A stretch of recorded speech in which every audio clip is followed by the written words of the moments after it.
no kagima podo korumo. Nyasaye miyo wich to wadagi tiyogo.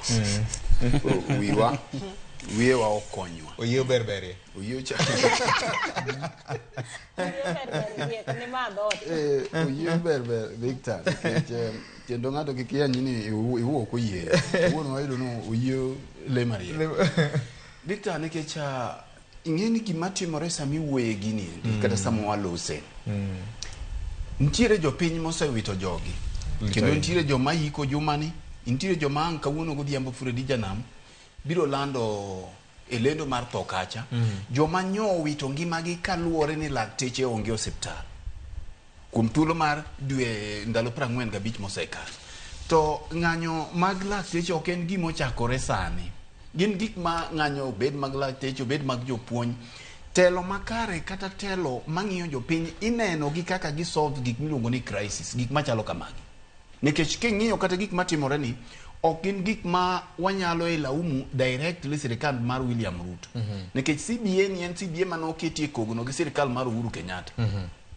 Koro William Ruto to nekech sirikal en sirikal kama chielo donjo to nego beni odhi nyime gi kaka kamane moro chawe. Kamane moro chawe. Ochalo nyange maluorore. Ochalo nyange maluorore. Koro ok inyalo wacho ni mai sirikanda to mae opogore. Koro emomiyo sirikal bedo ka gi jok masomo sirikal paro. Jok miwacho ni wigi liw. Jok maparo to nyiso sirikal ni ma gima e gima onego bed ni timore. Mana ni karango mos Victor. Taneno ka jok ma onego bed ni jomariek gi nikech kata king'iyo ndalo muma ka kingine weche tekie to kingine luongo jok miluongo ni the wise men. Omanye jomariek to penjo gi ni to lek kata gik machalo kama ini ere kaka wanyalo wuok e obadho makama.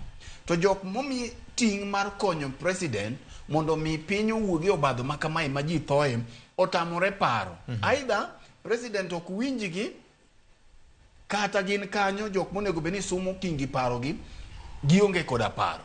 Nikech Victor, ing'eyo ni ok inyal timo gimoro the same way kata itime gi yo mitime godo pile. Kani itemo jumani, iyudo ka ok ti. To senior J ne wacho ga ni iloko patan. Kiwinjo ka pap di. Mana kaka Ken wache ni malweny ma sirikal ok nyal loyo. Nikech lakteche osejingo pien gi.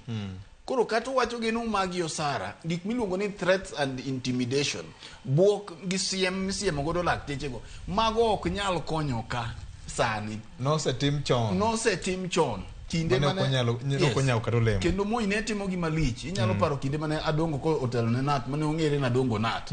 Moi ne dictator. To ne nyalo siemo gi koro magi gin gik ma ok nyal konyo. Gima nyalo konyo en mana loso. Mondo sirikal ong'i ni to ere kaka inyalo los gini nikech komachielo mana kaka Nyarayula wache iwinjo weche mag CSS ka Millicent Omanga gi jok mamoko mani iluongo mondo ket CSS ringo ma jopiny odich godo kata joma muhimu ne jopiny kikawo kuom ranyisi ng'ato kaka Evans Kidero manyicha nogwel kaka CS gi mamoko gi omenda midhi migini to gikonyo lakteche ere priority monego bene sirikal ng'iyo mokwongo Victor. Mar ariyo, sirikal tugo moro ka ni adhula ma gigoyo gi lakteche ni. Ka gineno ka lakteche loyo ahinya to gimuko gol koro giringo godo gikere kama chielo. Mane gima Kuria temo timo sama ni neno otemo wacho ko obiro gi wach mar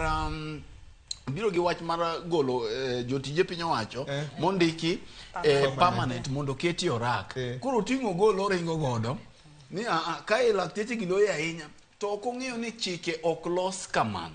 Mar ariyo, anyalo chiwo advice manono ne sirikal ni ka gidwa ni mondo ng'anyo mar lakteche ni orum to gigol Moses Kuria e gini. Mana kaka ne wa advice gini gigol Koome e wachni to gineno ka Koome oywa ng'ich. Oweyo lakteche jowuotho kendo gimiel amiel ndara kaka gidhi. Moses Kuria bendo gigoli e gini nekech ok okony. Samora mora moyawo dhoge mana kaka ni winjo wawacho cha. Ing'e ni Moses Kuria en jatenda migao. Tinyalo paro chien kacha ni dhoge achiel ni oseketho gik mang'eny. Kendo ndalo moro inyalo paro kacha cha sirikal Uhuru ka notere nyaka e doho ne wacho dhoge ni. Moduonge nyaka NCIC kocha mana ne wacho dhoge ni. Lakteche gin jok mariek, ok gin jok machalo jok ma ielo ne gi aila dhok gin kati aila dhok kae to ok buog gi lakteche jo modhi sikul ing'eni kata chaka no elo weche kata kodhi oyanyo oganda moro othuo oganda moro to dhano dhi gine kech weche mag kura lakini man lakteche ni to dwaro wich gima miyo ma dwaro wich en ni nyaka ibedi ma giwinjre ni to ere gima ginyalo miyo lakteche ma lakteche nyalo yie. Nyarawilo wacho kanyo maber kwatiko ma ni king'iyo thoth jok mathietho kata lakteche mathietho osiptal moro amora midhie mibiro yudo korwako gambe mibiro yudo ka orwako marachar gi gin doctors ma wacho ni intan gi gin ema gineno thoth jotuo Victor jogi ema makredhi mana mama Lusika kamoro amora midhie gitiyo ki lakteche miluongo ni consultants ka ting'eni jopiny kata jok mang'eny manie kor gweng' gin kata obed mana nas kata giluongo gi duto ni daktari daktari dhi nade kata mana jabuche moro kod aspect mana cha